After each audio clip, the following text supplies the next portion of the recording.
प्रातः क्लास चल रहा था 30/3/1967। 8वें पेज के मध्य में बात चल रही थी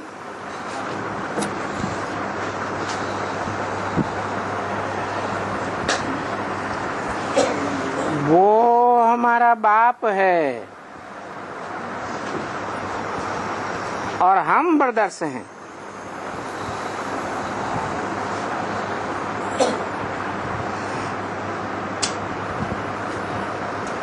तो वो हमारा भाई है,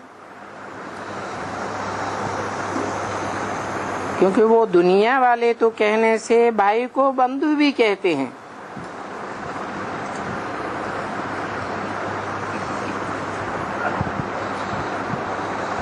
कहते हैं ना, त्वमेव माता च पिता त्वमेव बंधु। बंधु माने मित्र। हाँ, वो मित्र तो नंबर 1 है।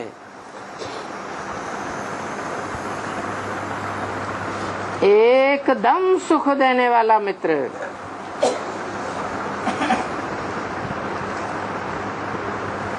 इन सब विचारों को छोड़ करके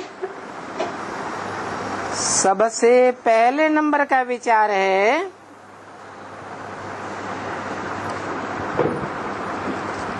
कि ये अपन को नगन बनना है।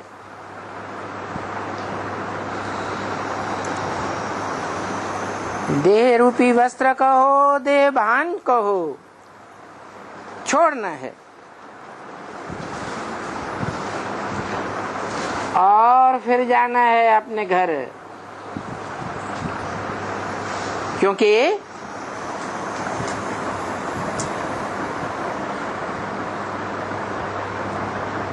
देह रूपी वस्त्र को क्यों छोड़ना है? क्योंकि हम इस षष्ठी रूपी रंगमंच पर नंगे आए थे। अभी हमने 84 का चक्र लगाया, अभी नंगे जाना है। ये पुराने शरीर तो यहीं खत्म होते हैं।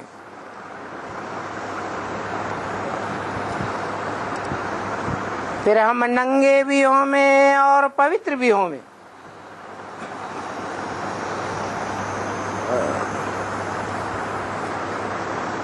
तब ही अपने पवित्र धाम में जा सकेंगे।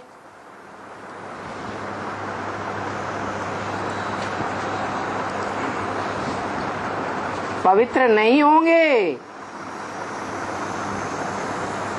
तो फिर सजा खानी पड़ेगी।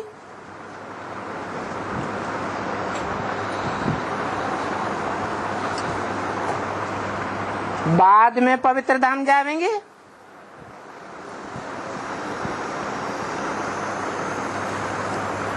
ये सब बातों का सवेरे उठ करके विचार सागर मंथन करना होता है।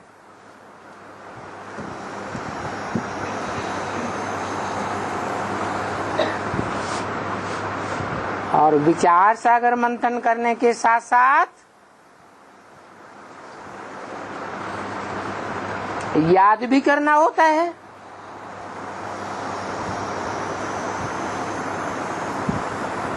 अपनी आत्मा के साथ साथ आत्मा के बाप को याद करना होता है। और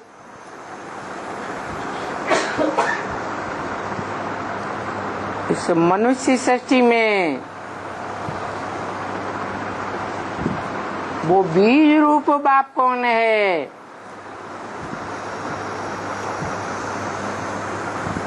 जो बाप शिव समान स्टेज में स्थिर हो जाता है।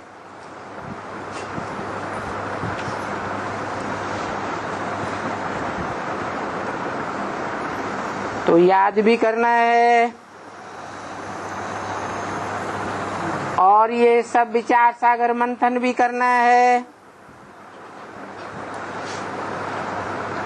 सवेरे सवेरे ये मंथन करके मक्खन निकालना होता है।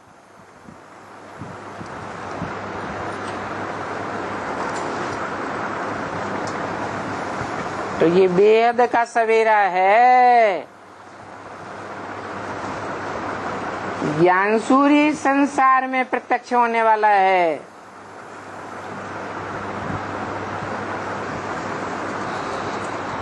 तो इस सवेरे की बेला में बहुत कुछ करना है।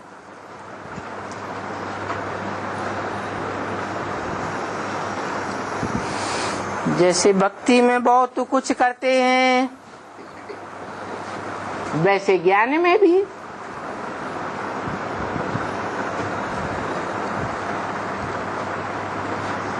तो इस बेहद के अमृत वेले इसके समय में वो धंधाधुरी, वो कल कारखाना,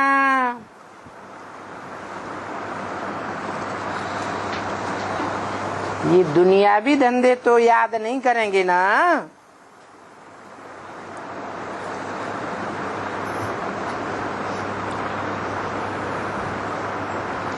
वहाँ खाते पीते रहते, दुनिया में तो उनका कारखाना चलता रहता है बुद्धि में।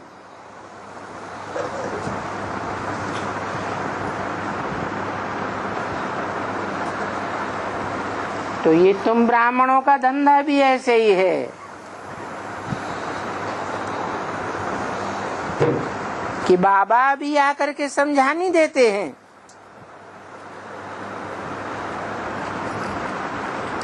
कि तुम भी खाते पीते चलते उठते बैठते कोई भी काम करते हुए अभी तुम अपने घर को याद करो। यानी घर माने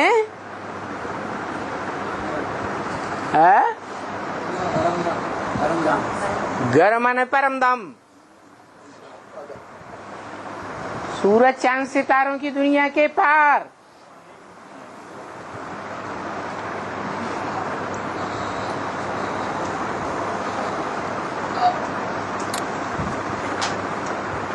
वो जड़ सूरज चांद सितारे हैं।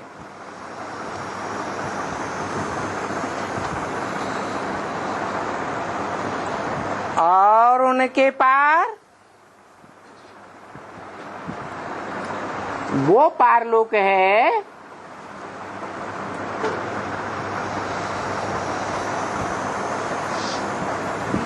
जहाँ का रहने वाला आत्माओं का बाप अकर्ता है। करता धरता है या अकर्ता है? अकर्ता है। माने कुछ करता धरता नहीं है तो जड़वत है या चैतन्य है? चैतन्य है। करता धरता कुछ नहीं। चैतन्य की परिभाषा बताई ब्रह्म वाक्य मुरली में, बोलता चालता, बोलता भी हो और चलता भी हो। तो परम धाम में वो आत्माओं का बाप जो जड़ सूरज चांद सितारों की दुनिया से पार रहता है, वो वहां बोलता चालता है।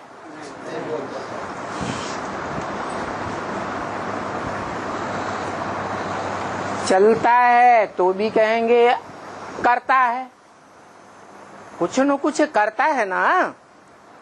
बोलता है तो भी कुछ न कुछ करता है, लेकिन वो तो अकर्ता है, मना जड़वत है।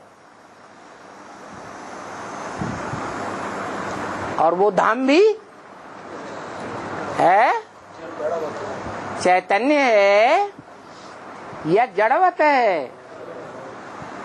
तो देखो, हमको कहाँ जाना है?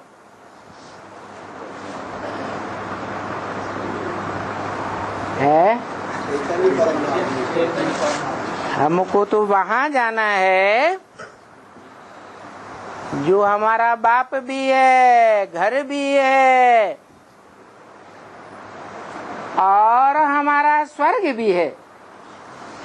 इसलिए बाप कहते हैं स्वर्ग को याद करो, बाप को याद करो, घर को याद करो।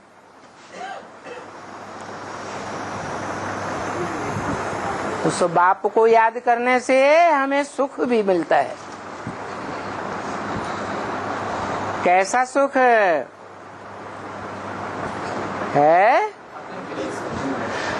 जो गोप गोपियों को गाया हुआ है, अति इंद्रिय सुख। क्योंकि वो स्वयं इंद्रियों से परे के सुख में रहने वाला है। जिसकी यादगार है शिवलिंग, साकार है या निराकार है? सिर्फ साकार है। साकार और निराकार का मेल है।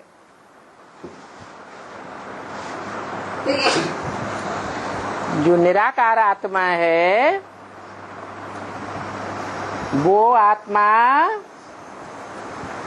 इस षष्ठी रूपी रंगमंच पर सदा काल पार्ट बजाने वाली है। ये कभी अकर्ता है?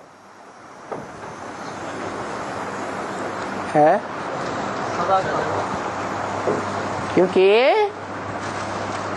ये काल चक्र तो हमेशा ही चलता रहता है,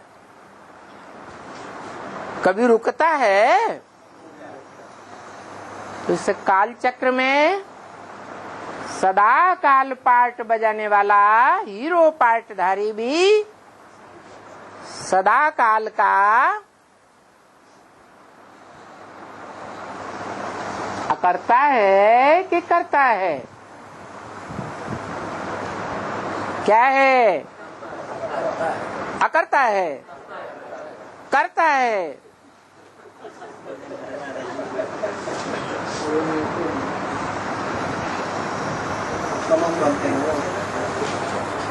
वो निराकार ज्योति बिंदु और वो साकार लिंग करता भी है, अकर्ता भी है। जैसे साकार भी है और निराकार भी है, दोनों का मेल है। आत्मा अपने शुद्ध स्वरूप में अकर्ता है, और जब इस काल चक्र में आती है तो सत रज तम तीन गुणों में आना पड़ता है। तीन गुणों से परे होती है तो त्रिगुणातीत। परंतु वो थोड़े समय की बात है। तीनों गुणों से परे तीनों गुणों के बंधन में न आने वाली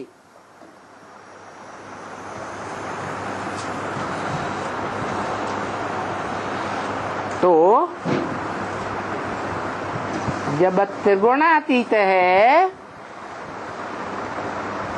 तो सतयुग से भी परे, त्रेता से भी परे, द्वापर से भी परे और कलयुग से भी परे। क्योंकि कलयुग में तमो प्रधान की प्रधानता होती है, तामस की। द्वापर में रजोगुण की प्रधानता होती है और सतयुग त्रेता में सत्वगुण की प्रधानता होती है। लेकिन ये तीनों गुण इंद्रियों से कनेक्टेड हैं या इंद्रियातीत हैं? इंद्रियों से कनेक्टेड हैं, लेकिन हम तो उस धाम के वासी हैं, उस बाप में रहने वाले हैं जो अतीन्द्रिय सुख देने वाला है, जिसकी यादगार है शिवलिंग। लिंग में इंद्रियां हैं, है? हाथ पांव नाक आंख कान है? नहीं है। इसीलिए गीता में अव्यक्त मूर्ति कहा है। मूर्ति माने साकार, अमूर्त माने जिसकी मूर्ति न हो, निराकार। तो मूर्ति अव्यक्त है। व्यक्त माने जो आंखों से देखा जाए, अव्यक्त माने जो आंखों से न देखा जाए। तो अव्यक्त मूर्ति है वो लिंग। मना मूर्ति तो है, परंतु उसमें नाक आंख कान दिखाई नहीं देती। क्यों है? हाँ, इस सृष्टि रूपी रंगमंच पर सदा काल है। तो इस दुनिया में कोई चीज सदा कायम नहीं। सदा कायम सिर्फ एक ही शिव बाबा है, जिसकी यादगार शिवालय में दिखाई जाती है शिवलिंग। वो शिवलिंग इंद्रियों से परे की स्टेज दिखाई गई। ऐसी नहीं कि इंद्रियां नहीं है, इंद्रियां हैं, लेकिन होते हुए भी उन इंद्रियों की स्मृति से परे है। इंद्रियों के सुख और दुख से परे है। इंद्रियों से सुख नहीं भोगता, इसीलिए वो अभोक्ता भी कहा जाता है। क्योंकि ब्रह्म वाक्य मुरली में है, शिव ने बोला,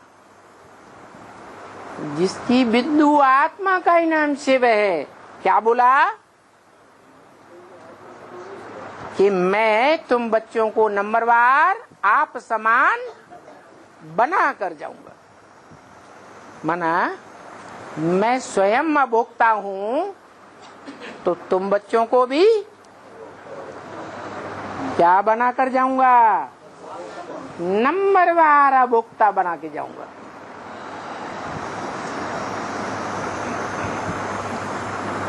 तो अव्वल नंबर में भी कोई होगा या नहीं होगा, उसको कहेंगे बाप समान स्टेज।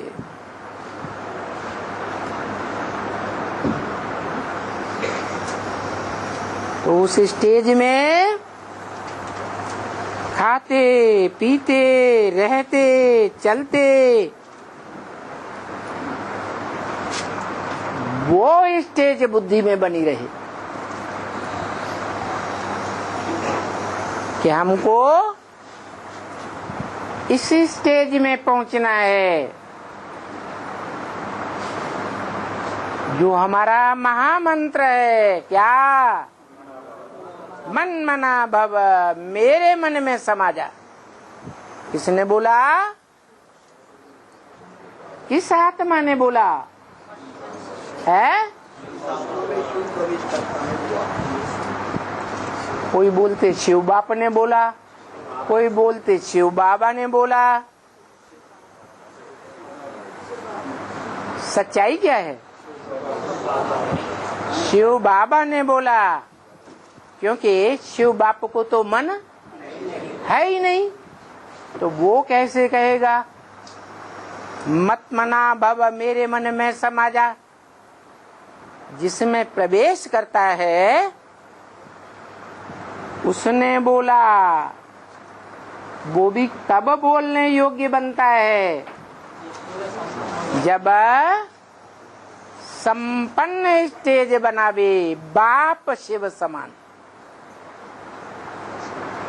निराकारी, निर्विकारी, निरहंकारी, अभोक्ता, अकर्ता, जो शंकर की संपूर्ण स्टेज की बात बताई ब्रह्म वाक्य मुरली में। शंकर क्या करता है? कुछ भी नहीं है जो तुम बच्चे कह नहीं सकते है। वंडरफुल है जो तुम बच्चे कह नहीं सकते। हमारा बाप वंडरफुल तो बच्चे भी वंडरफुल और उनका पार्ट भी वंडरफुल। तो हमारा बाप हम है ज्योति बिंदु आत्मा, ज्योति बिंदु आत्माओं का बाप भी ज्योति बिंदु। वो निराकारी, निर्विकारी, निरहंकारी है और उसका विरुद्ध है कि मैं इस सृष्टि पर आता हूं तो तुम बच्चों को आप समान बनाता हूं। तो जो बच्चा 100% बाप समान स्टेज में स्थिर होता है, अव्वल नंबर में उसके बारे में मुसलमानों में भी गायन है, अल्लाह अव्वल दीन। अल्लाह ने आकर के अव्वल नंबर दीन अर्थात धर्म की स्थापना की। कौन सा अव्वल नंबर धर्म है? अव्वल नंबर धर्म है सत्य सनातन धर्म। जैसे और धर्मों का नाम धर्म पिता के नाम पर होता है, ऐसे ही सनातन धर्म का नाम ब्रह्मा के बड़े पुत्र सनत कुमार के नाम पर पड़ता है। सनातन धर्म। सनत कुमार बड़े ते बड़ा बच्चा, ब्रह्मा की सृष्टि में,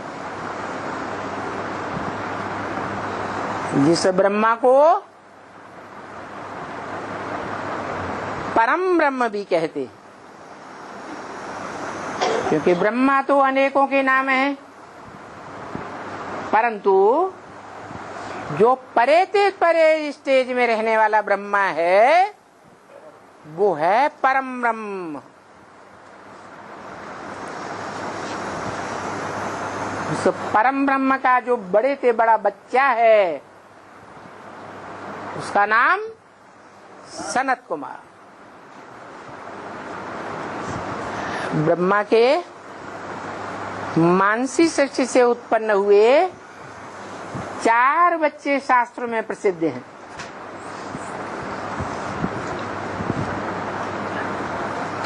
वो 10 इंद्रियों से पैदा हुए बच्चे नहीं है। कैसे पैदा हुए? 10 इंद्रियों से भी बड़ा 11वां मन है।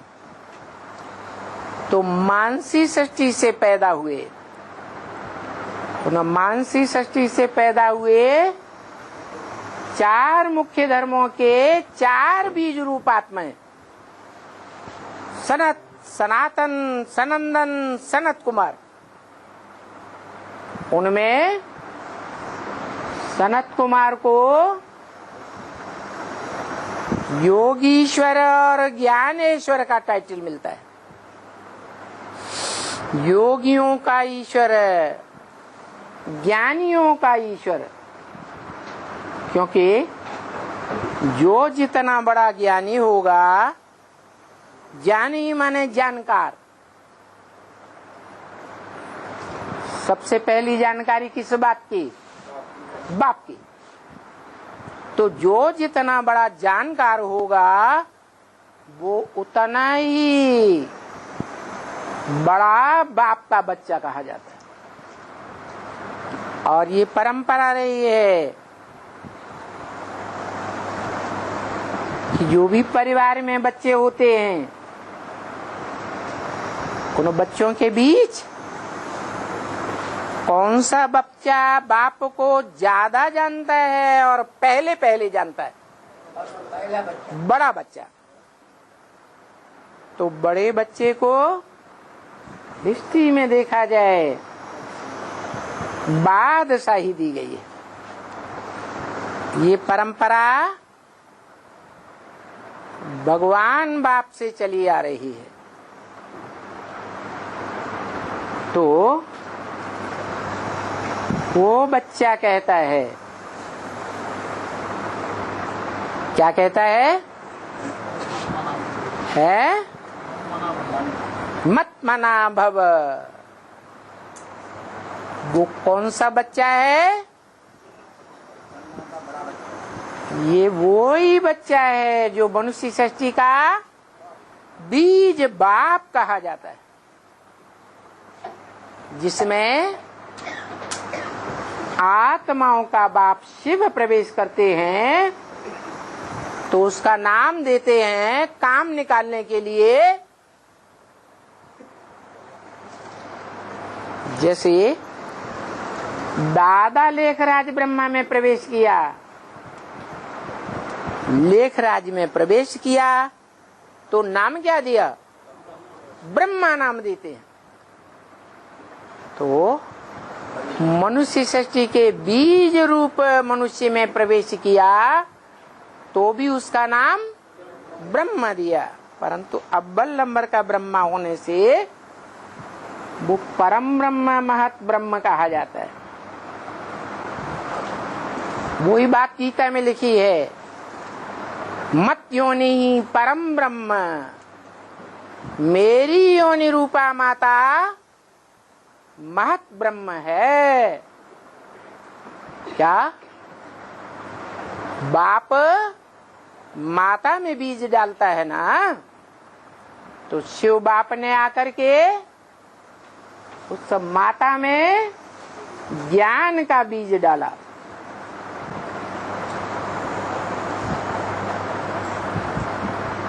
अहम बीज प्रदप्पता,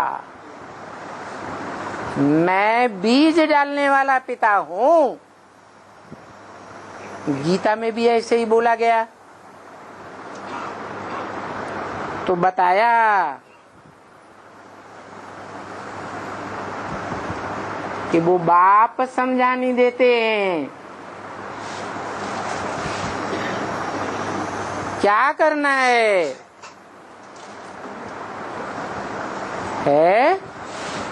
मन मना भव, मेरे मन में समझ आ। तेरे मन में क्या है?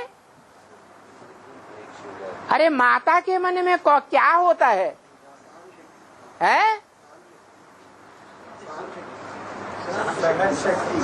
माता के मन में बाप बसा होता है। परम ब्रह्म के मन में क्या होगा? परम ब्रह्म के मन में परम पुरुष होता है। पुरुष माने आत्मा। पार्टधारी आत्माओं के बीच में परम पार्ट बजाने वाली आत्मा कौन है?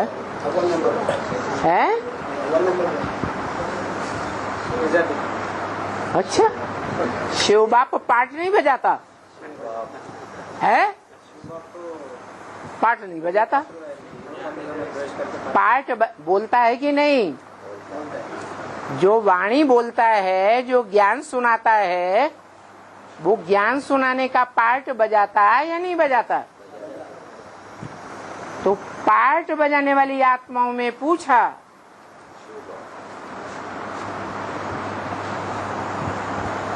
आत्मा कहो पुरुष कहो, शरीर रूपी पुरी में शयन करने वाला मने आत्मा,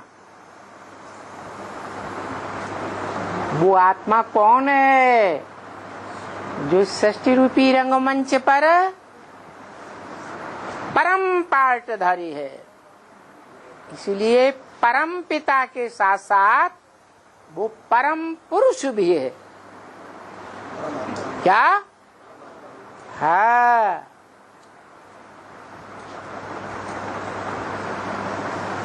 पुरु माने शरीर, पुरी, और श माने शयन करने वाला, शरीर रूपी पुरी में आराम से शयन करने वाला।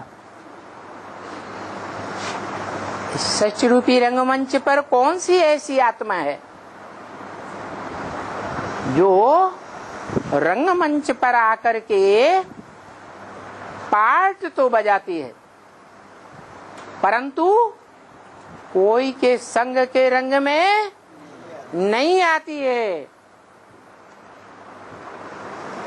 नहीं तो इस सृष्टि रूपी रंगमंच पर जो भी मनुष्य मात्र की आत्माएं हैं, प्रजापिता से लेकर के धर्म पिताओं तक और 500-700 करोड़ भी मनुष्य आत्मा तक, एक भी आत्मा ऐसी नहीं है जो शरीर रूपी पुरी में रहकर सदा काल आराम का पार्ट बजाती हो, कभी बेचैन न होती हो। कोई है मनुष्य आत्माओं के बीच? है? नहीं है। वो एक ही आत्मा है, परम पुरुष। और वो परम पुरुष परम माने बड़े ते बड़ी, परे ते परे, पार्ट बजाने वाली माता है तो तन पुरुष का। जैसे दादा लेखराज का तन भी पुरुष का था, परंतु नाम काम निकालने के लिए क्या दिया?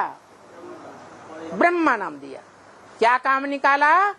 ब्रह्मा के मुख से ब्राह्मण पैदा हुए। ब्राह्मण की पैदाइश हुई ना, तो काम निकाला ना, वही ब्राह्मण संपन्न बनते हैं तो देवता पूजे जाते हैं। ऐसे ही ये दादा लेखराज ब्रह्मा तो टेम्परेरी ब्रह्मा, जैसे और धर्म पिताएं सृष्टि रूपी रंगमंच पर आते हैं और चले जाते हैं। आया राम गया राम, परिवर्तन तो कुछ भी होता नहीं। परंतु जिस महत ब्रह्म में, परम ब्रह्म में वो परम पुरुष शिव प्रवेश करता है, उसके द्वारा ऐसे बच्चे को जन्म देता है जो इस सत्य रूपी रंगमंच पर मनुष्य आत्माओं के बीच परमात्मा इति उदाहृत, इस तरह गीता में बोला गया है, उसे परमात्मा कहा जाता है। 3 प्रकार की आत्माएं बताई। एक क्षरित होने वाली, पतित होने वाली, वो सभी मनुष्य आत्माएं हैं। एक अक्षर क्षरित न होने वाली,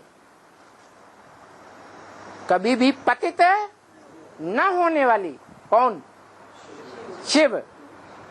और एक तीसरी और भी है, क्षरित होने वाली आत्माओं के बीच शिव बाप का बताया हुआ पुरुषार्थ ऐसा बल्लंबर पुरुषार्थ करती है। कैसा? कि संगम युग में सदा काल के लिए अक्षर बन जाती है। कब तक के लिए है? संगम युग के लिए।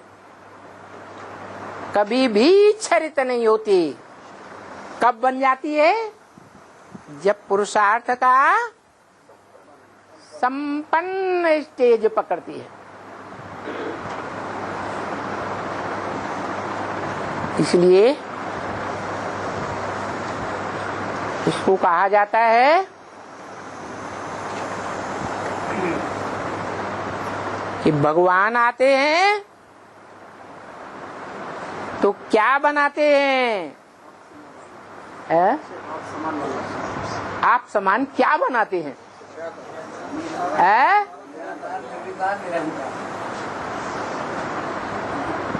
भगवान आते हैं तो भगवान भगवती बनाते हैं। क्या बनाते हैं?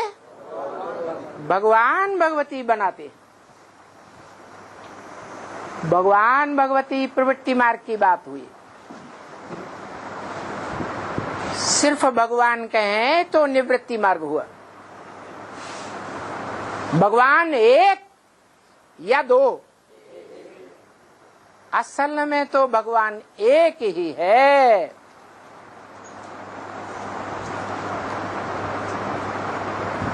जिसकी मत पर एक न एक दिन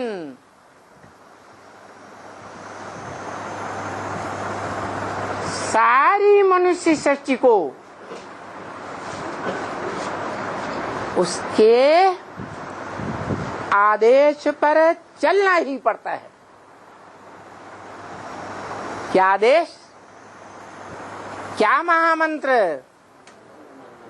मन मना भव। वो आदेश तो देता है परंतु बताता है कि मेरा ही रूप है जो साकार होते हुए भी निराकार बन जाता है। वो मेरे से अलग नहीं है। इसलिए बोला, मुसलमान भी बोलते हैं आदम को खुदा मत कहो। आदम खुदा नहीं, लेकिन खुदा के नूर से आदम जुदा नहीं। जो खुदा का नूर है वो ही आदम का नूर है।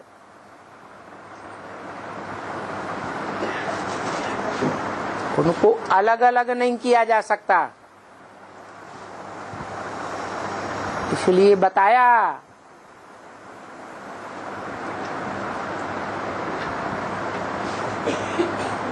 कि जो शिवालयों में, भारत में, देश में, विदेश में जहां जहां खुदाइयां हुई हैं उनमें लिंग मूर्तियां सबसे जास्ती तादाद में मिली। जो इस बात का प्रमाण है कि सृष्टि पर सदा कायम यही रूप है जिसे हम कहें हीरो पाटधारी, जिसकी यादगार भक्ति मार्ग के सात्विक समय में सोमनाथ मंदिर में दिखाई गई थी। क्या दिखाई गई थी?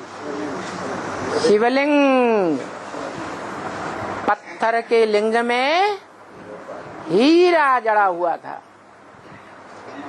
वो लिंग किसकी यादगार, और बिंदु रूप जो हीरा जड़ा हुआ था वो किसकी यादगार,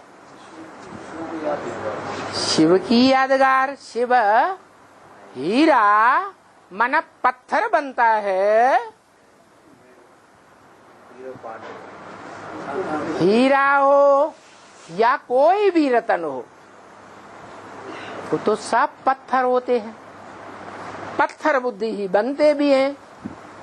लेकिन शिव तो कभी पत्थर बुद्धि नहीं बनता। तो बताओ, कि सोमनाथ मंदिर में जो हीरा था वो किस हीरो पाटधारी की यादगार है? हाँ, जो षष्ठी रूपी रंगमंच पर सदा काल का पाटधारी है, जन्म जन्मांतर हीरो पाट बजाने वाला है। उसका नाम ही है भारत। अविनाशी खंड जैसे कहा जाता है, ऐसे ही उस भारत खंड का वो चैतन्य पाटधारी आत्मा अविनाशी है। जिस अविनाशी पाटधारी के द्वारा अविनाशी रुद्र ज्ञानी यज्ञ कुंड की स्थापना की जाती है। यज्ञ कैसा है? अविनाशी, मना उसका कभी विनाश नहीं होता। दुनिया का विनाश होगा, सारी दुनिया इस ज्ञान यज्ञ कुंड में स्वाहा हो जाएगी, लेकिन ये यज्ञ कुंड चालू रहेगा। सतयुग त्रेता में तो देवात्माएं ज्ञान के सार ज्योति बिंदु आत्मा में स्मृति में स्थित होकर रहते ही हैं, लेकिन द्वैतवादी द्वापर युग से भी जहाँ दो दो धर्म, दो दो राज्य, दो दो भाषाएं, धर्म पिताएं आकर चालू कर देते हैं, उस द्वैतवादी युग में भी वो आत्मा हीरो पार्टधारी ही पार्ट बजाती रहती है।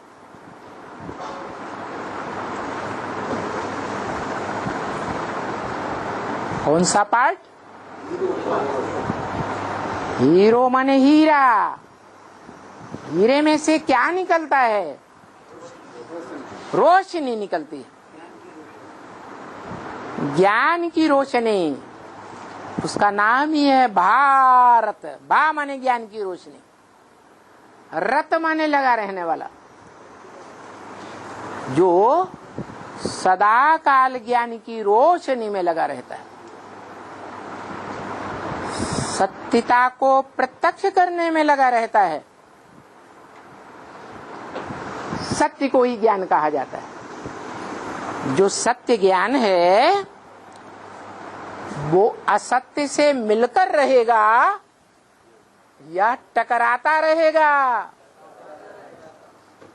तो जब से द्वैतवादी युग द्वापर शुरू होता है, तब से लेकर झूठ खंड कलयुग तक भी वो आत्मा जो सतयुग के आदि में शास्त्रों में गई हुई है, सत्यवादी राजा हरिश्चंद्र,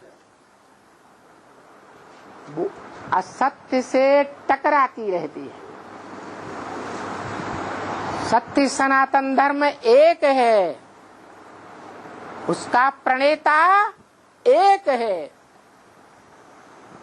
सत्य एक होता है या अनेक होता है? और झूठ? झूठ के अनेक रूप हो जाते हैं। एक झूठ के पीछे दूसरा झूठ, दूसरे के पीछे तीसरा झूठ, झूठ का अंत ही नहीं दिखाई देता। परंतु झूठ का अंत आखिरी न होता ही है। जैसे झूठे झूठे धर्म पिताओं के द्वारा जो झूठे झूठे धर्मखंड बने, बौद्धियों के द्वारा चीन जापान धर्मखंड, क्राइस्ट के द्वारा यूरोप अमेरिका धर्मखंड, क्रिश्चियन धर्मखंड बने ना। तो ये धर्मखंड आज से 2500 वर्ष पहले समंदर के अंतराल में समाये हुए थे। इस पृथ्वी पर इनका अस्तित्व था ही नहीं। तो विनाशी कहें या अविनाशी है? विनाशी। और जब संसार में महाविनाश होगा, कयामत होगी, तो फिर ये झूठे धर्मखंड नहीं रहेंगे। और जो सच्चा धर्मखंड है भारत, वो ही बचेगा। क्यों सच्चा है? क्योंकि सत्य का सदा काल पार्ट बजाने वाला जो हीरो पार्टधारी है, इस सत्य रूपी रंगमंच पर सदा पार्ट बजाता है। भले कोई मनुष्य मात्र उसे पहचान पाए या न पहचान पाए। यही कारण है कि निराकार आत्माओं का निराकार बाप जब इस सृष्टि पर आता है,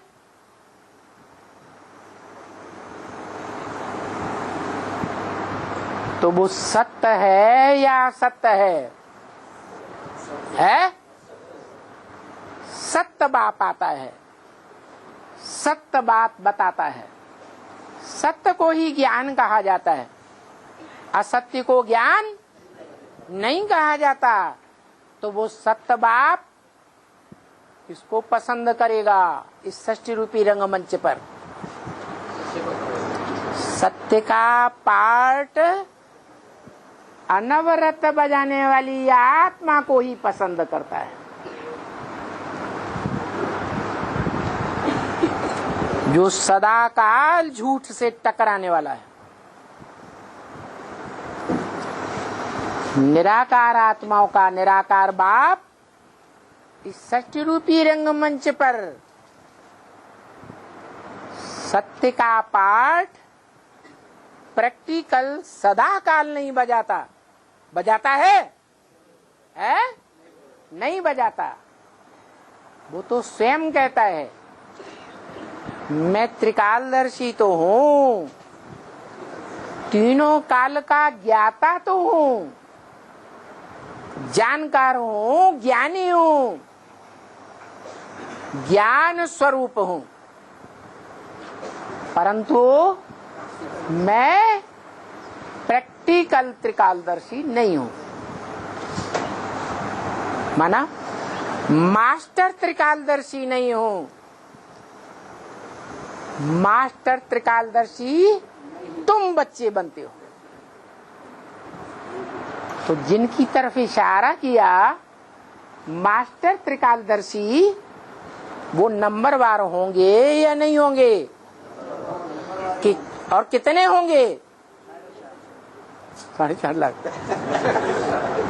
4.5 लाख प्रजा है या सब राजा हैं? 4.5 लाख।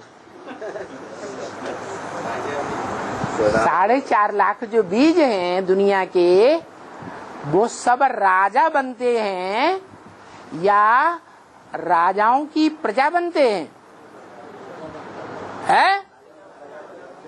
प्रजा है। क्योंकि जो राजा बनते हैं वो बाप के गले का हार विजयमाला कही जाती है, रुद्रमाला कही जाती है। जो गले का हार बनते हैं वो बच्चे, जैसे कोई बाप का बच्चा होता है तो बाप उस बच्चे को प्यार से गोद में लेकर गले का हार बनाता है या नहीं बनाता? प्रैक्टिकल में बनाता है या सिर्फ कहने की बात है? प्रैक्टिकल में बनाता है। तो ये भी मनुष्य सृष्टि का बेहद का बाप है। वो भी बच्चों से कहता है कि तुम बच्चे माला रूपी संगठन बनते हो। माला माने संगठन। कैसा संगठन?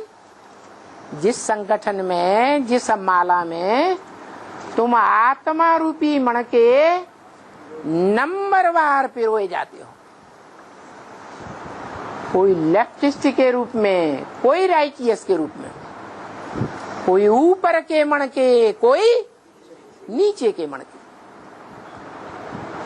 लेकिन तुम बच्चों में जो राजयोग सीख करके पक्के पक्के राजाएं जरूर बनते हैं, उनकी संख्या कितनी है?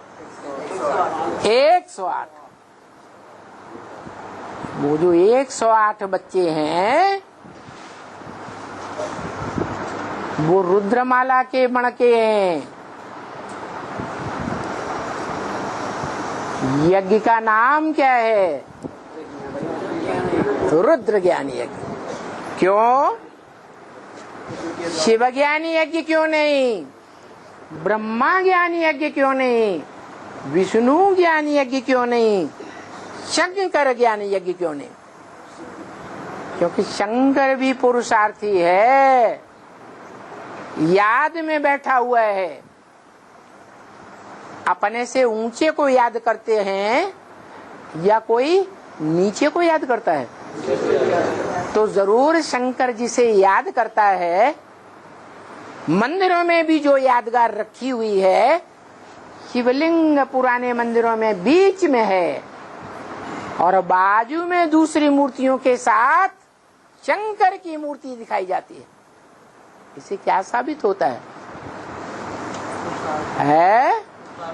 शिवालय में, आलय माने घर, शिव के घर में शिव मुखिया है या शंकर मुखिया है? शिव मुखिया है। तो जो शिव है वो भी तब ही बनता है जब ऐसी याद की अवस्था में लीन हो जाए कि पता ही न चले कि ये शिव है या कोई देहधारी मनुष्य आत्मा है। क्या कहा?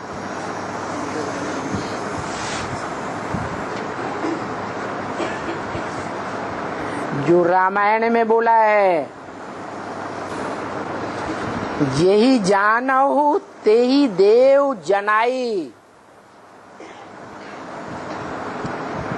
जानत तुम्हें तुम्हें हुई जाई। तुलसीदास ने रामायण में लिखा और भगवान बाप के लिए बोला। क्या बोला? यही जानो, तुम जिसको जानते हो, तुम जिसको जानते हो, तीनों काल के रूप में जानते हो, पूरे रूप में जानते हो, अधूरे रूप में नहीं कि सतयुग त्रेता के रूप में जानते हो। सतयुग त्रेता में क्या पार्ट बजाता है, लेकिन वो त्रेता और सतयुग के बारे में नहीं जानते। कलयुग द्वापर में पार्ट बजाने वाले को जानते तो पूरा जानते हो। धर्म पिता हैं, पूरे चक्र में पूरा पार्ट बजाने वाले हैं नहीं है, तो वो उनके बारे में नहीं उतना बता सकता और बताने की दरकार भी नहीं है। वो तो उसके बारे में बताता है वो जो तीनों काल में पूरा पार्ट बजाता है। तुम जिसको जानते हो उसको जानकारी दे देते हो कि तू कौन है और मैं कौन हूं। नहीं समझ में आया? जेही जानो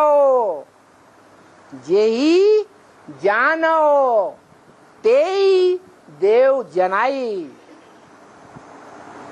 तुम जिसको पूर्ण रूप से जानते हो, तीनों कालों में जानते हो, उसको तुम ज्ञान दे देते हो, जानकारी दे देते हो। काहे की जानकारी?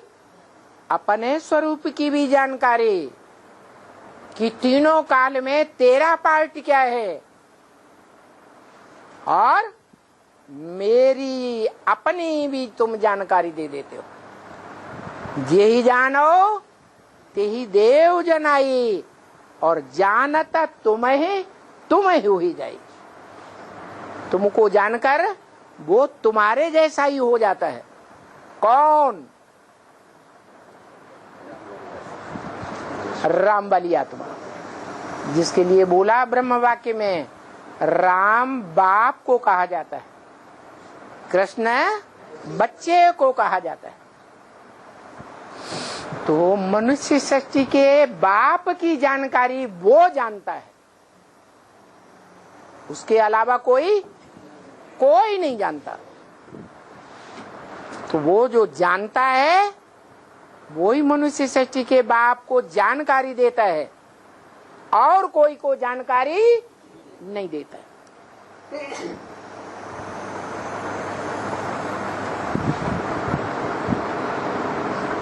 ब्राह्मणों की दुनिया में इसका प्रूफ क्या है?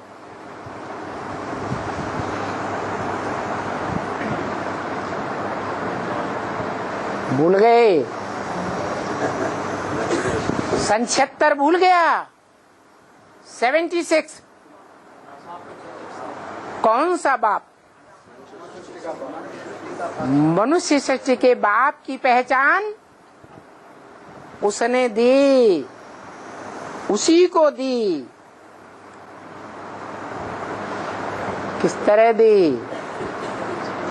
दादा लेखराज ब्रह्मा में प्रवेश करके ब्रह्म वाक्यों का उच्चारण किया, वेदवाणी बोली, और उस वेदवाणी को उसने पढ़ा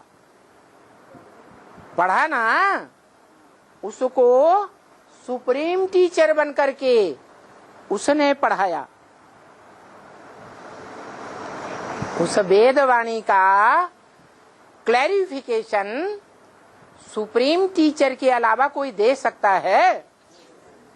तो उस सुप्रीम टीचर ने, जो सुप्रीम बाप भी है, उसने दादा लेखराज ब्रह्मा के तन में बैठ करके गीता ज्ञान उच्चारण किया।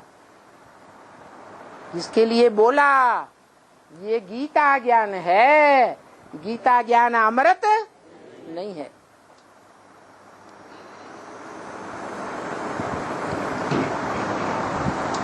तो बात बुद्धि में आ जाती है। ब्रह्मा के मुख से, दादा लेखराज के मुख से शिव बाप ने जो बोला वो गीता ज्ञान बोला, अमृत उच्चारण नहीं हुआ, अमृत नहीं निकला, मक्खन नहीं निकला, सार नहीं निकला। तो फिर सार कैसे निकलेगा? सार निकालने के लिए कौन निमित्त बनेगा? कब निमित्त बनेगा? वो इशारा दे दिया 66 में। इन लक्ष्मी नारायण का जन्म कब हुआ? आज से 10 वर्ष कम 5000 वर्ष हुआ, 76 आया उस हिसाब से। 10 वर्ष में पुरानी ब्राह्मणों की दुनिया का विनाश। 66 में बोला, 66 में 10 वर्ष में ब्राह्मणों की माने ब्रह्मा कुमार कुमारियों की पुरानी दुनिया का विनाश हो जाएगा, विघटन हो जाएगा, टूट फूट शुरू हो जाएगी और नई दुनिया की शुरुआत हो जाएगी। लक्ष्मी नारायण का चित्र देख लो उठा के, उसमें नीचे लिखा हुआ है 10 साल की घोषणा। ज्ञानपत्र पत्रिका में भी छपी हुई है। मुरलियों में तो 10 साल की घोषणा बार बार बोली गई है। गवर्नमेंट को उस समय मेमोरेंडम भी दिया गया था।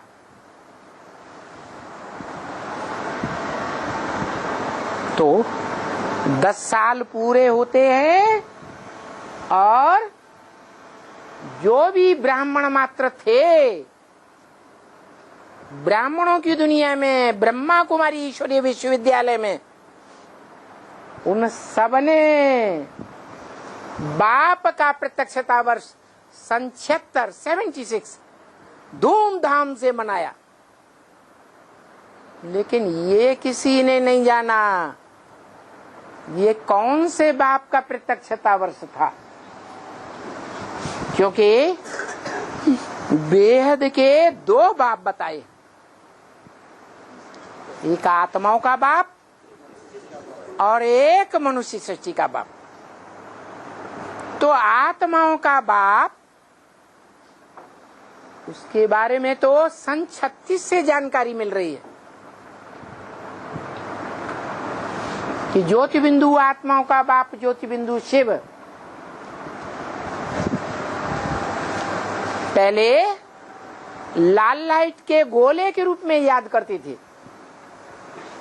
बाद में विद्या की देवी सरस्वती ने मंथन करके ये बात निकाली पहली बार कि जब आत्माएं ज्योति बिंदु हैं तो बाप भी ज्योति बिंदु होना चाहिए। तब से उस लाल लाइट के गोले में बिंदु रखना शुरू कर दिया। तो जो बिंदु बाप का नाम पड़ता है, क्योंकि और आत्माओं के शरीर का नाम पड़ता है, और शिव बाप का आत्मा बिंदु का नाम पड़ता है शिव।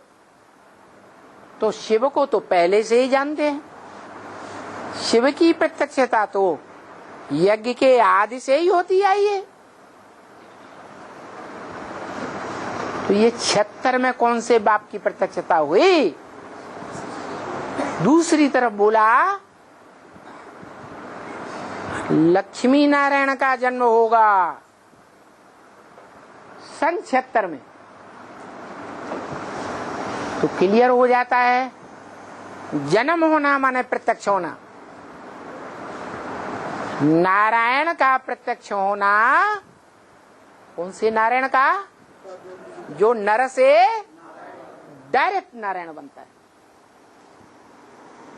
तो नर से डायरेक्ट नारायण तो उसी जीवन में वो ही बन सकता है जो भगवान के गीता ज्ञान के अनुसार पुरुषार्थ करके राजयोग से जन्म जन्मांतर का राजा बनता है। और वो है नारायण। जो नर नारायण कहा जाता है, पहले जन्म में नर था और उसी जन्म में राजयोग सीख करके क्या बन गया? नारायण बन गया। नारायण का भी अर्थ वही है जो भारत का अर्थ है। नार माने ज्ञानजल, अयन माने घर। उसका घर कहाँ है? ज्ञान जल में ही सदैव रहने वाला है। मना जिस किसी भी जन्म में पार्ट बजाएगा वो ज्ञान युक्त हीरो पार्ट का ही पार्टधारी है। वो अज्ञानता का पार्ट नहीं बजाने वाला।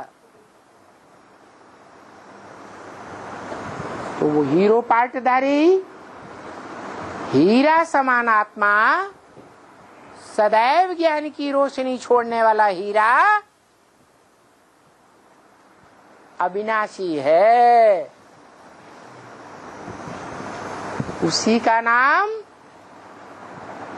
ज्ञान यज्ञ के हिसाब से रुद्र पड़ता है। रुद्र ज्ञान यज्ञ किसके द्वारा आरंभ हुआ? हा? अरे ब्रह्मा कुमारी विद्यालय किसके द्वारा आरंभ हुआ? ब्रह्मा के द्वारा। क्रिश्चियन धर्म किसके द्वारा स्थापन हुआ? क्राइस्ट के द्वारा। बौद्ध धर्म किसके द्वारा स्थापन हुआ? बौद्ध के द्वारा। ऐसे ही यहाँ जो प्रणेता है, रचयिता है, उसी का नाम गाया जाता है।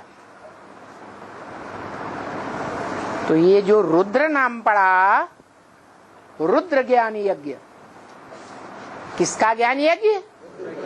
रुद्र का ज्ञान यज्ञ। ये रुद्र और रुद्र का ज्ञान यज्ञ दोनों विनाशी हैं या अविनाशी हैं?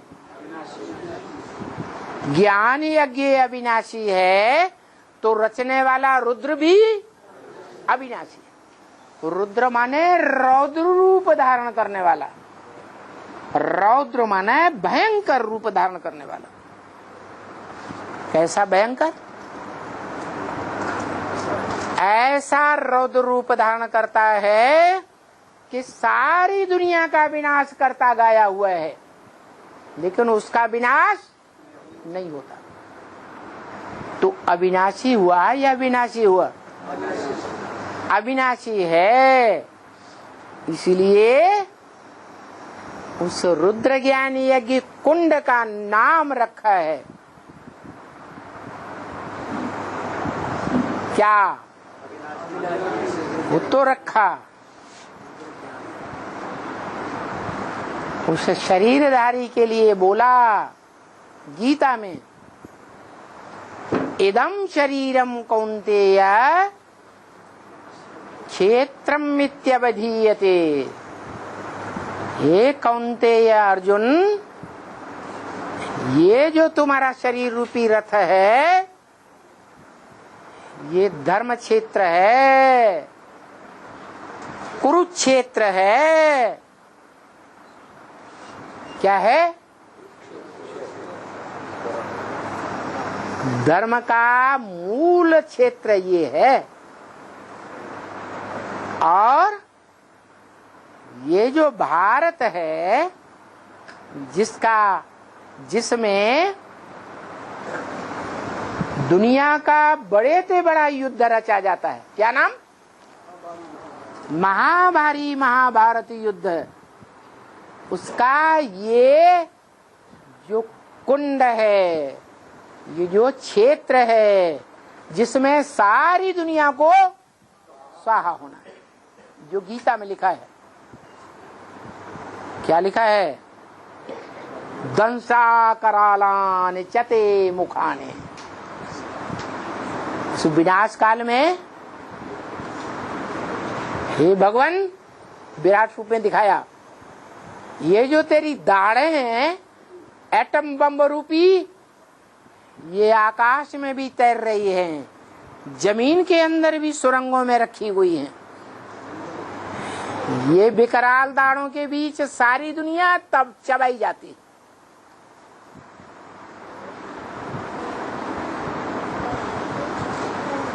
क्या देवताएं, देवात्माएं, क्या ऋषि मुनियों की आत्माएं, क्या मनुष्य आत्माएं, क्या राक्षसी आत्माएं, क्या प्राणियों की आत्माएं, सब तेरे मुख में घुसे चले जा रहे हैं। ऐसे गीता में बोला। कब की बात? महाविनाश की बात, महामृत्यु की बात। जब महाकाल पाठ बजाता है,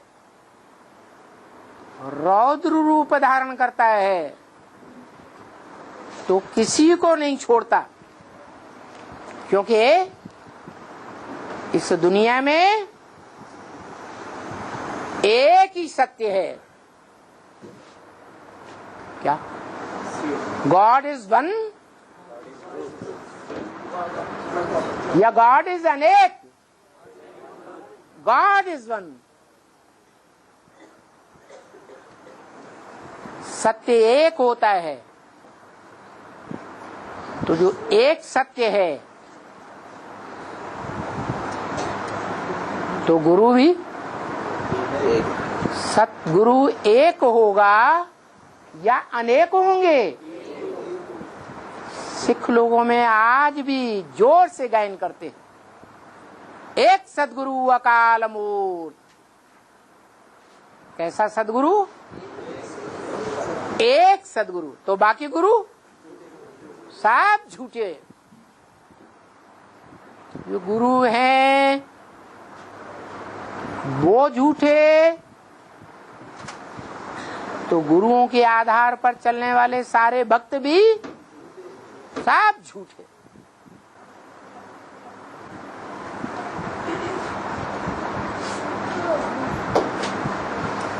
और इसका शास्त्रों में प्रूफ भी बता दिया कि ब्रह्मा ने 3 बार ब्राह्मणों की सृष्टि रची और तीनों बार बिगाड़ दी।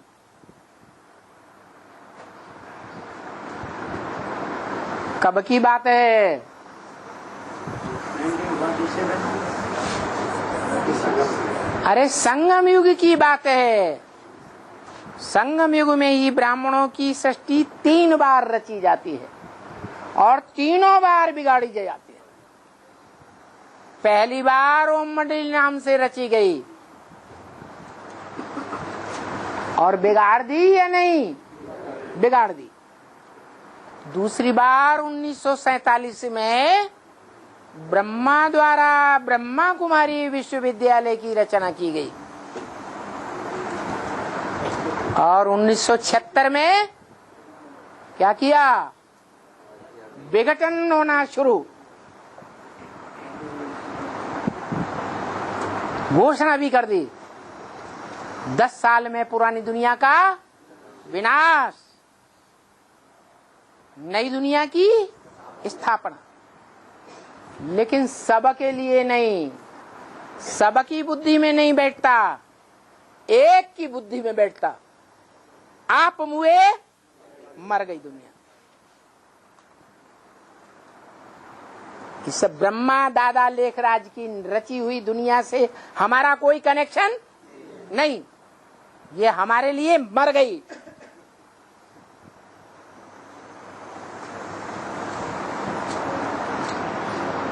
तो एक की बात है,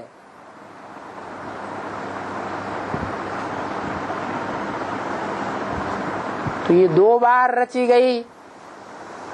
एक ओम मंडली वाली दुनिया रची गई, दूसरी ब्रह्मा कुमारी ईश्वरी विश्वविद्यालय वाली दुनिया रची गई। 76 में विघटन हुआ शुरू एक के लिए, और वो नारायण वाली आत्मा साबित होती है, राम वाली आत्मा साबित होती है।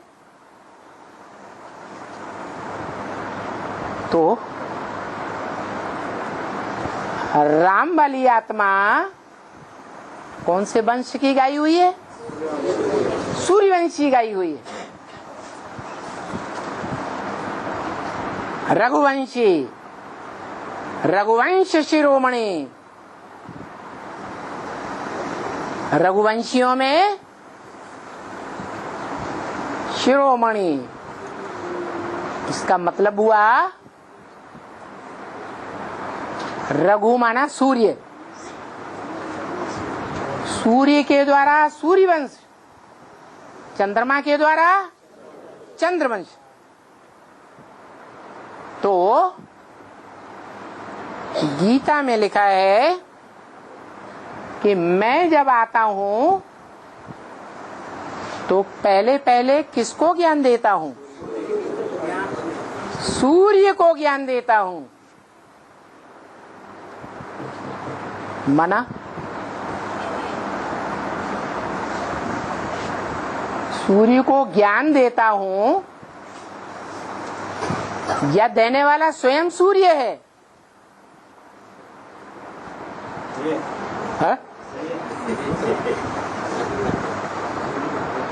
जिसको ज्ञान देता हूं तो देने वाला स्वयं सूर्य है या नहीं है? और वो ऐसा सूर्य है, चैतन्य सूर्य। जैसे जड़ सूर्य डिटैच रहने वाला है सदैव, या अटैच होने वाला है? सदैव डिटैच। ऐसे वो चैतन्य ज्ञान सूर्य भी सदैव इस सृष्टि रूपी रंगमंच पर सभी प्राणियों से क्या रहने वाला है? डिटैच होकर रहने वाला है। लेकिन वो जब सृष्टि रूपी रंगमंच पर आता है और जिसको ज्ञान देता है उसको अपना टाइटल दे देता। क्या टाइटल है? सूर्य। इसलिए गीता में बोला कि मैं जब आता हूं तो किसको ज्ञान देता हूं? सूर्य को ज्ञान देता हूं। असलियत क्या है? वो निराकार है या साकार है? निराकार जिसको हाथ पांव नाक आंख कान देह है ही नहीं, वो कैसे ज्ञान देता है?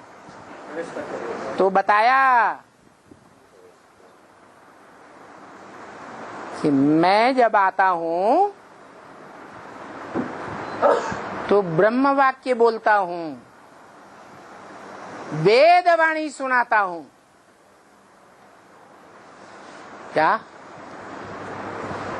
वाणी का नाम क्या है? वेद वाणी। ब्रह्मा के मुख से क्या निकले? वेद निकले। तो जो वेद निकले उसी का नाम है गीता ज्ञान। गीता ज्ञान देता हूं, अमृत नहीं देता। क्या देता हूं? गीता ज्ञान यज्ञ कहेंगे, ज्ञान अमृत नहीं कहेंगे। तो किसके द्वारा दिया? दादा लेखराज ब्रह्मा के द्वारा दिया। दादा लेखराज ब्रह्मा के द्वारा जिसको दिया, एक को दिया या अनेक को दिया? क्यों? सभी ब्रह्मा कुमार कुमारियों ने नहीं सुना ब्रह्मा मुख से है? ब्रह्मा के जीवित रहने में तो सब उनके फॉलोअर्स के द्वारा सुने। तो सबने सुना ना। गीता में तो लिखा है जब मैं आता हूं तो एक सूर्य को ही ज्ञान देता हूं पहले पहले।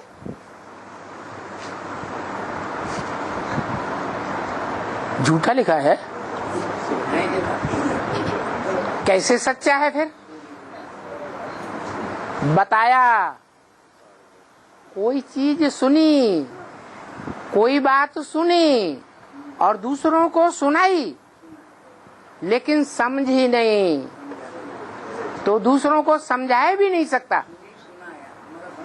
सुना, सुनाया, लेकिन न समझा न समझाया। तो उसको ज्ञान कहेंगे कि अज्ञान कहेंगे? अज्ञान हो गया। गीता ज्ञान तो हुआ, लेकिन ज्ञानामृत नहीं हुआ। जैसे मिसाल देते हैं, गाय खाती है चारा, खाने के बाद जुगाली करती है,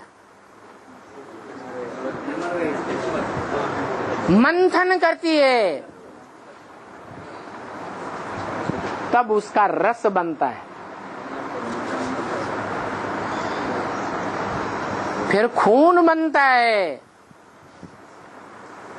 ऐसे ही मनुष्य के अंदर भी जो कुछ कानों से सुना उसका अंदर में मंथन चलना चाहिए। मंथन नहीं चलता तो कुछ भी सुना नहीं, सुना अनसुना हो गया, क्योंकि कुछ भी समझा ही नहीं। तो यही बात है, ईश्वर ने जो ज्ञान दिया, गीता ज्ञान दिया, उस गीता ज्ञान को जिसे हम ब्रह्म वाक्य मुरली कहते हैं, वो ब्रह्म वाक्य, वो वेदवाणी, वेदों की वाणी। वेद दुनिया में आज कोई पढ़ता है? पढ़ता है?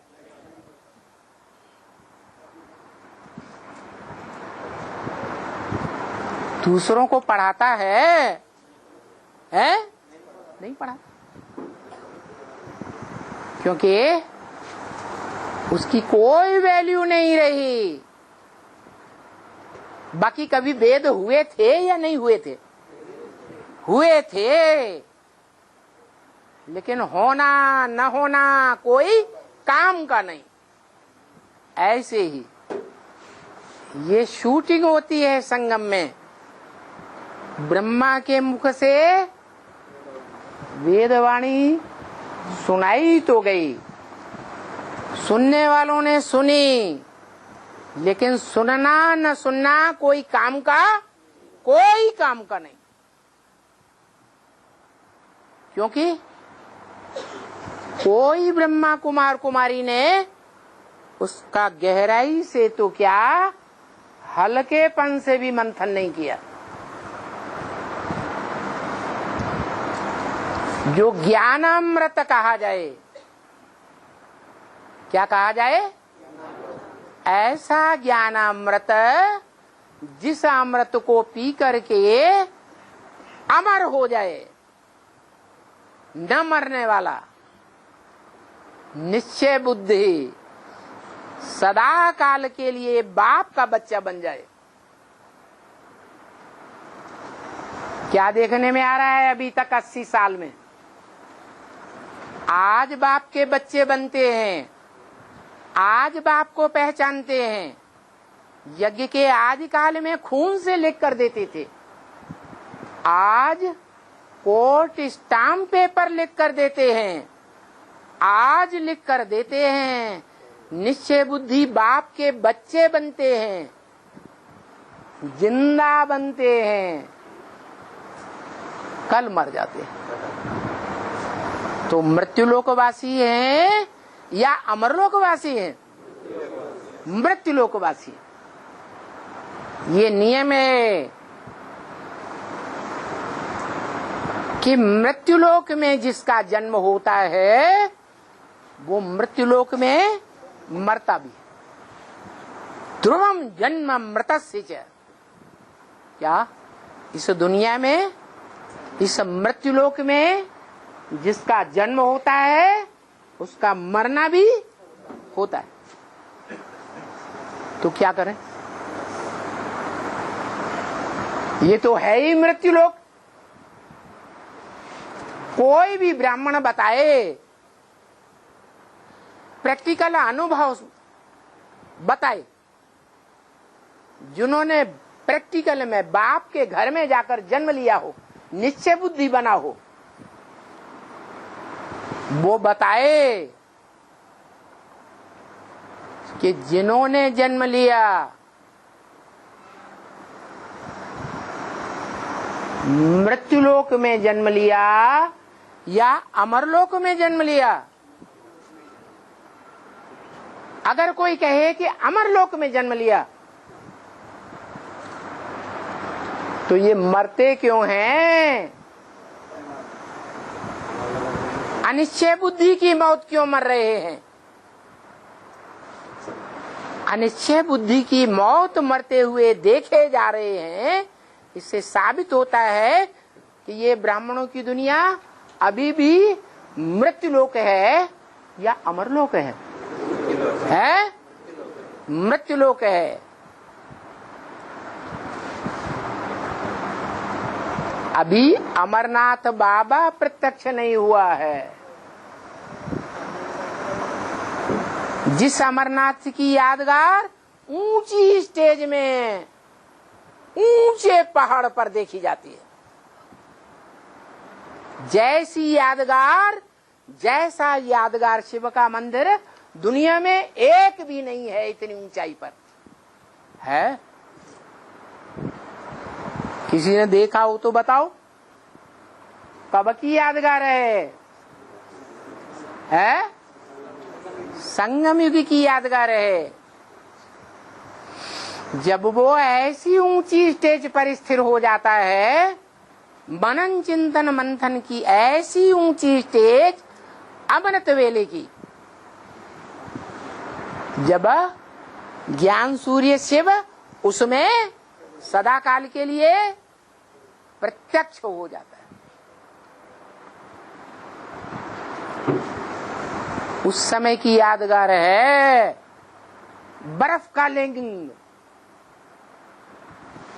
कैसा लिंग? बर्फ का लिंग। ठंडा या गरम? ठंडा। अरे लिंग भी कहीं ठंडा होता है? क्या मतलब है? जो ब्रह्म वाक्य मुरली में ही बता दिया, योग बल से तुम बच्चों की इंद्रियां शीतल हो जावेंगी। कहां तक शीतल हो जावेंगी? कितनी शीतल हो जावेंगी? जैसे आइस, जैसे बर्फ शीतल हो जाती है, ऐसे शीतल हो जाएगी।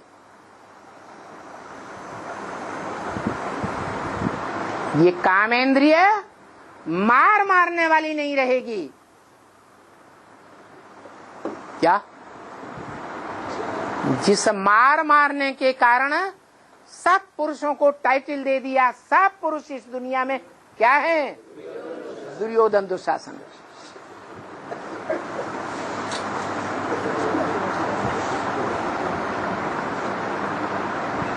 ऐसी अमरनाथ की स्टेज उस एक आत्मा की जब बनती है, तब के लिए बताया कि बाप और बच्चा दोनों का जन्म इकट्ठा गाया हुआ है। जन्म माना प्रत्यक्षता रूपी जन्म। कहाँ प्रत्यक्षता रूपी जन्म?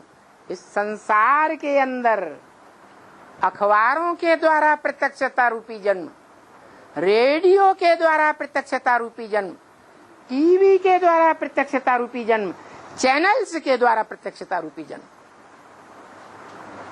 जैसे दुनिया में बच्चा पैदा होता है, जो कानों से सुने पड़ोसी, पड़ोस से आवाज आए वां वां वां, तो जो कानों से सुने तो क्या कहेगा? बच्चा आ गया। ऐसे ही अव्यक्त वाणी में बोला, जो देखे जो सुने उसके दिल से आखिरी आवाज निकले कि मेरा बाप आ गया।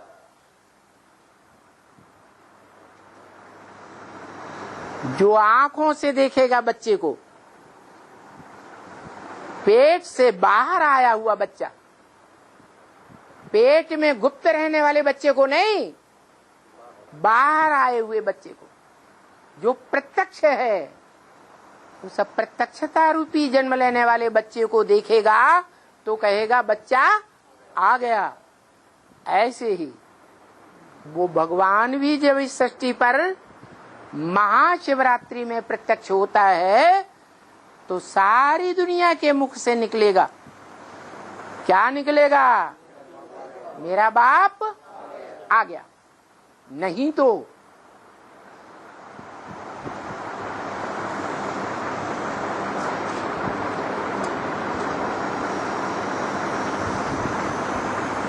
आठ के सामने पहले प्रत्यक्षता होगी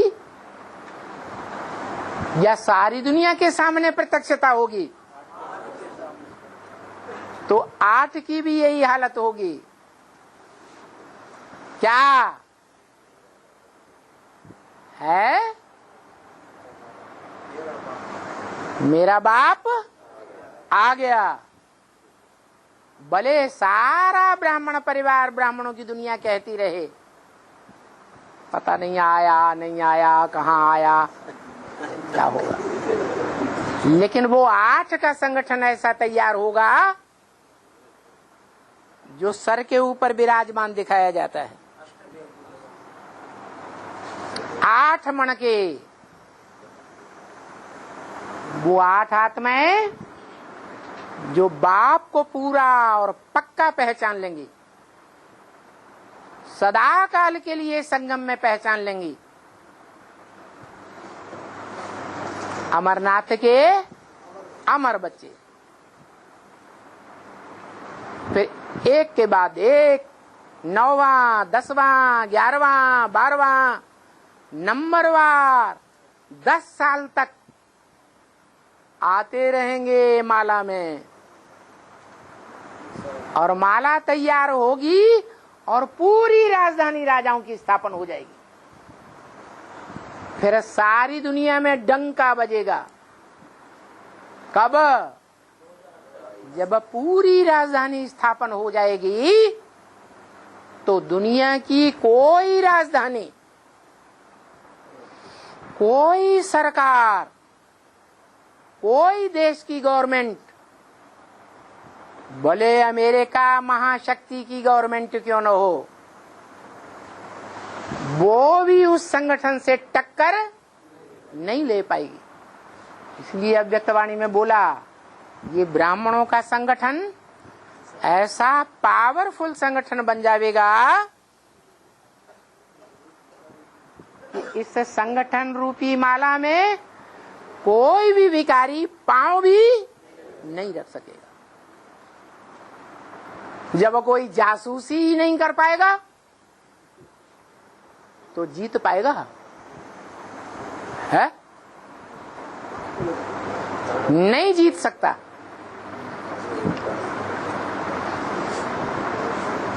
भले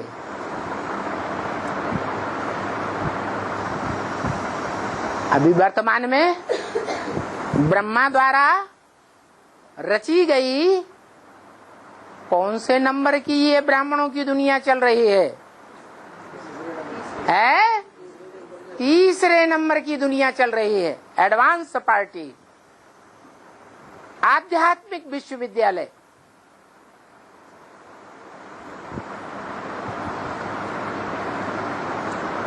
वो सारा का सारा विश्वविद्यालय और सारे के सारे आध्यात्मिक विश्वविद्यालय के पीछे पीछे चलने वाले ब्रह्मा कुमारी ईश्वरी विश्वविद्यालय के ब्राह्मण और ब्रह्मा कुमारी विश्वविद्यालय के ब्राह्मणों के पीछे चलने वाली सारी दुनिया की भक्ति मार्ग वाली दुनिया,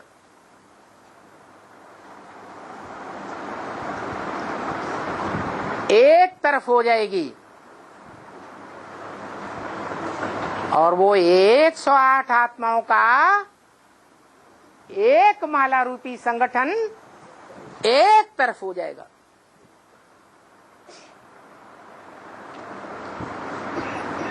सारी दुनिया बोलेगी ये आतंकवादियों का संगठन है। जैसे आज ब्रह्मा कुमारियां क्या बोलती हैं एडवांस पार्टी के लिए, क्या बोलती हैं? हमारे बच्चों को मार देते हैं, हमारे बच्चों को किडनैप करके ले जाते हैं। मना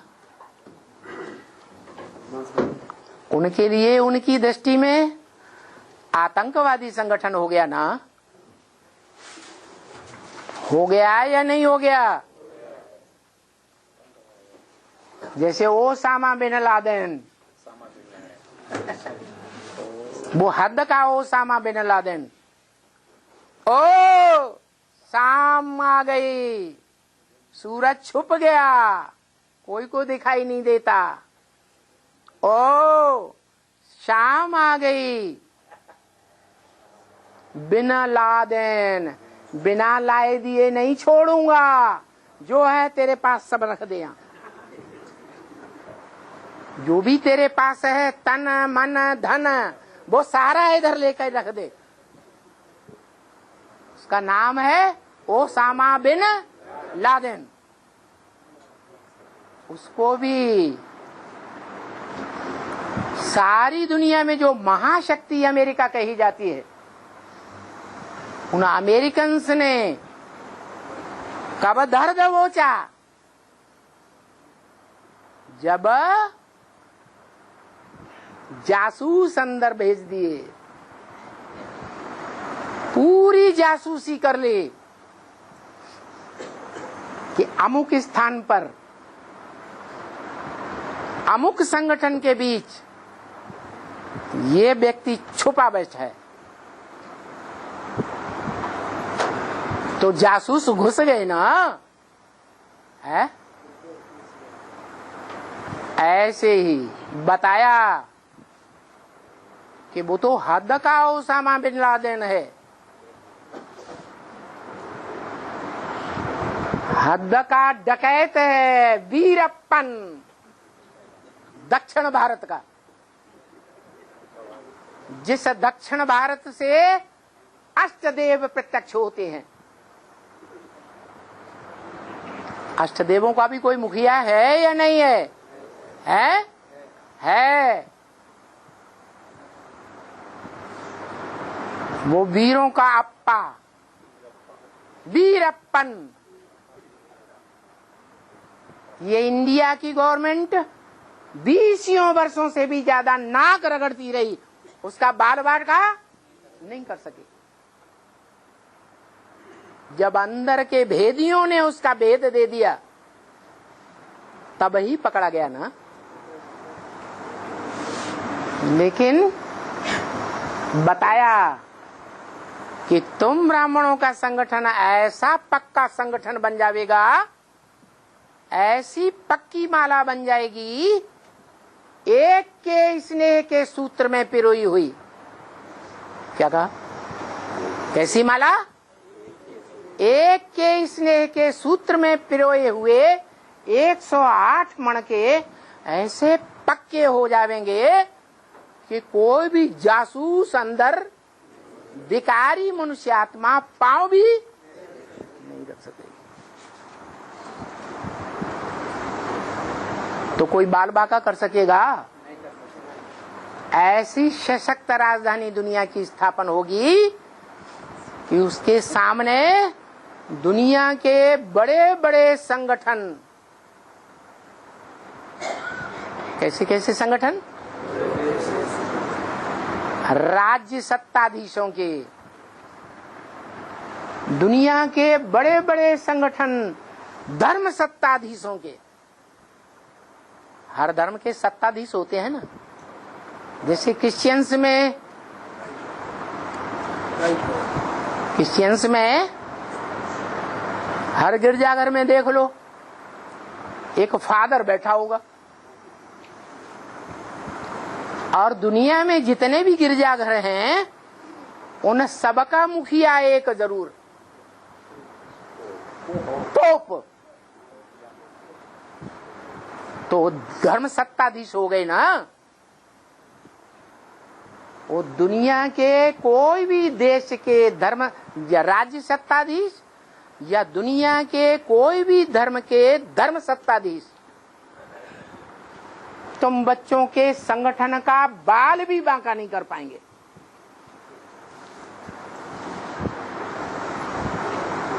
ऐसा तुम्हारा पक्का संगठन बन जाएगा। ऐसी पक्की माला रूपी संगठन को दुनिया में कोई तोड़ नहीं सकेगा। कैसे होगा बताया, अव्यक्तवाणी में ही बताया। 12-12 के 9 ग्रुप, क्या 12 9 ग्रुप्स,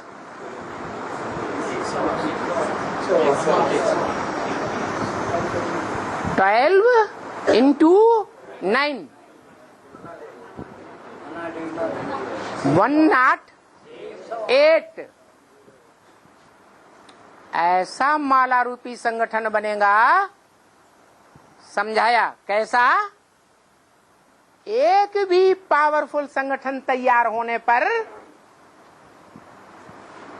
वो एक पावरफुल ग्रुप दूसरे ग्रुप को खींचते हुए एक ग्रुप दूसरे को खींचेगा, दूसरा ग्रुप तीसरों को खींचेगा।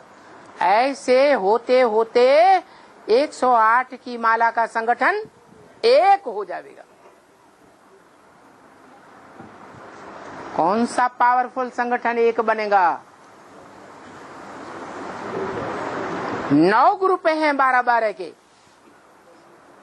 कौन सा पावरफुल संगठन एक तैयार होने वाला है? 18 है। कौन से सन में? 2018। 18 में रुद्रमाला पहले तैयार होती है। रुद्रमाला के वो 8 मणके हैं जो पहले बाप को पहचानते हैं। जैसे 76 में एक युगल मणका निकला,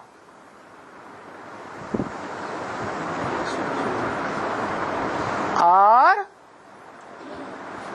टू लेट का बोर्ड लग गया। 76 में अव्वल नंबर एक मणका, एक युगल मणका प्रत्यक्ष हुआ या नहीं हुआ? तो जो लक्ष्य था मनुष्य जीवन का, नर से और नारी से लक्ष्मी, वो लक्ष्य प्राप्त करने वाला एक युगल मणका प्रत्यक्ष हुआ और टू लेट का बोर्ड लग गया। अब 76 के बाद कोई कितना भी पुरुषार्थ करे, लेकिन वो अव्वल नंबर का जो पार्टधारी है ग्रुप 2 का, युगल मण का, वो पद कोई भी प्राप्त नहीं कर सकता। ऐसे ही फिर दूसरे ग्रुप के लिए भी बोला कि तुम बच्चों को, माने राजा बनने वाले तुम बच्चों को, जो राजयोग सीख करके राजा बनते हैं जन्म जन्मांतर के, उन बच्चों को तमो प्रधान से सतो प्रधान बनने में कितना टाइम लगेगा? कब पूरा होता है? 2027 17, 18 ये टाइम पूरा होता है तो जरूर ये दूसरी बार रिजल्ट डिक्लेयर होता है 8 का, जो धीरे धीरे नंबरवार बच्चों के सामने प्रत्यक्ष होता रहेगा। जैसे सन 76 के बाद एडवांस पार्टी में जो भी बच्चे आते गए उनके सामने नर से नारायण और नारी से लक्ष्मी बनने वाले का पार्ट डिक्लेयर हुआ या नहीं हुआ? हुआ। ऐसे ही अभी 2017-18 के बाद प्रत्यक्षता होती रहेगी 8 की, और बाकी के लिए टू लेट का बोर्ड लग जाएगा। फिर 10 साल के बाद प्रत्यक्षता होगी, जब पूरी माला तैयार हो जाएगी।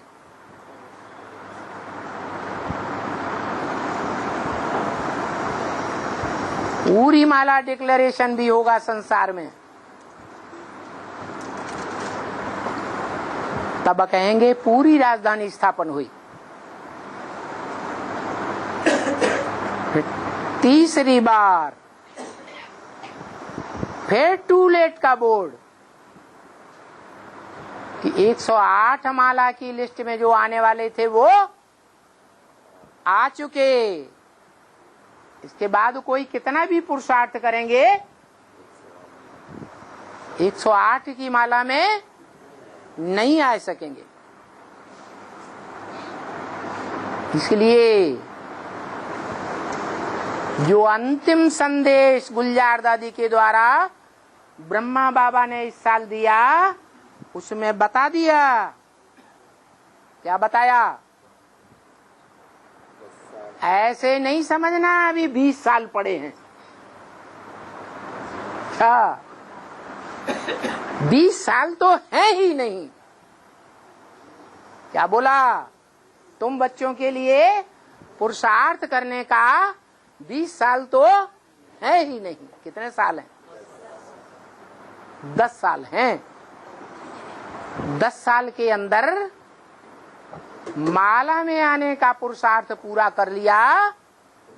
108 मण के जो जन्म जन्मांतर राजा बनते हैं, राजयोग सीख करके अभी 10 साल में वो पुरुषार्थ कर लिया पूरा तो कर लिया, नहीं तो फिर टू लेट का बोर्ड लग जाएगा। इसलिए बोला 20 साल तो है ही नहीं। ये नहीं बताया कितने साल है।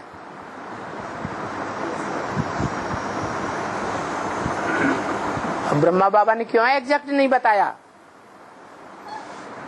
है कि 10 साल हैं, ज्यादा नहीं। 10 साल के बाद तुम्हारी पूरी राजधानी जब तैयार हो जाएगी तो पूरी राजधानी का मतलब ही है राजा भी चाहिए, रानी भी चाहिए, राज परिवार के जो मुख्य मुख्य भांति हैं वो भी चाहिए, राजमाता भी चाहिए।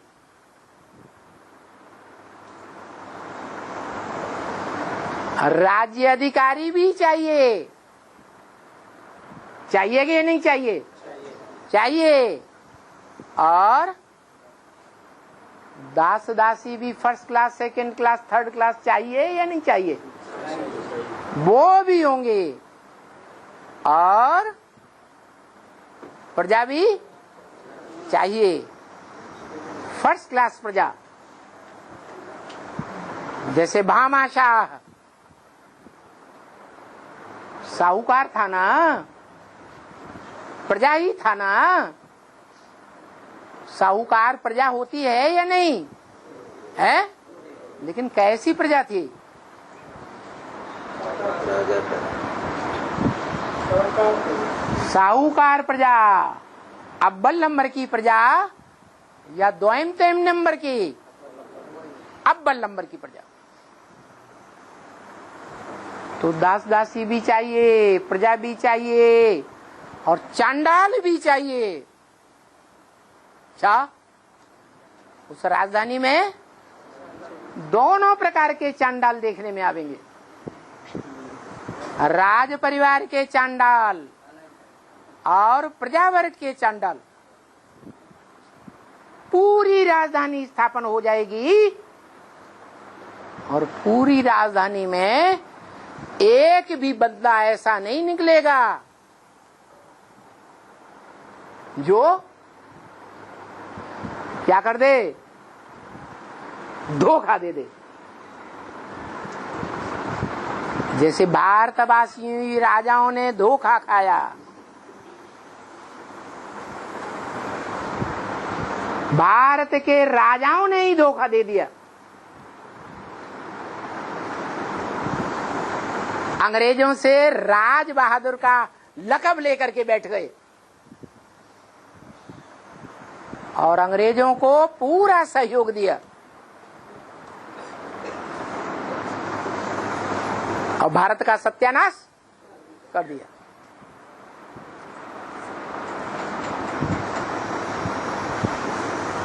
ऐसे आदि सनातन धर्म के भांति आदि सनातन देवी देवता धर्म का संगठन भारतवर्ष में आज भी कहीं न कहीं देखा जाता है।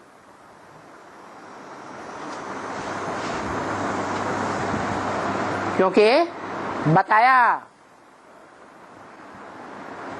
ये ब्राह्मण धर्म सो देवता धर्म, सनातन धर्म पूरा लोप नहीं होता, प्रायः लोप होता है, मोस्टली लोप हो गया।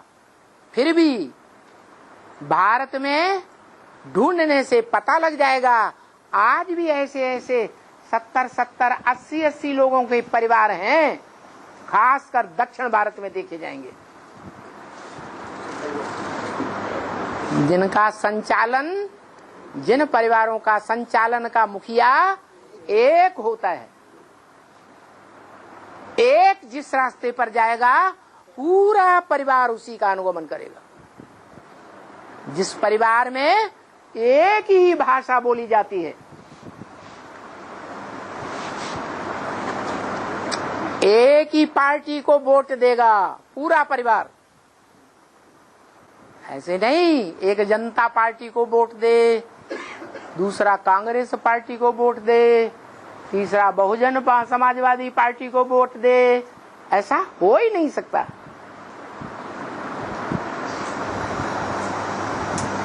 ऐसा संगठन बनेगा तुम ब्राह्मणों का जहां मुखिया के नाम पर एक शिव बाबा, दूसरा न कोई। उस परिवार के जितने भी सितारे रूपी भांति होंगे, सूर्यवंशी परिवार के, वो अपनी रोशनी को सूर्य में मर्ज करके रखेंगे। संसार में अपने प्रभाव को प्रत्यक्ष नहीं करेंगे। क्या करेंगे? सन सोस फादर, और फादर क्या करेगा फिर? फादर सोस सन।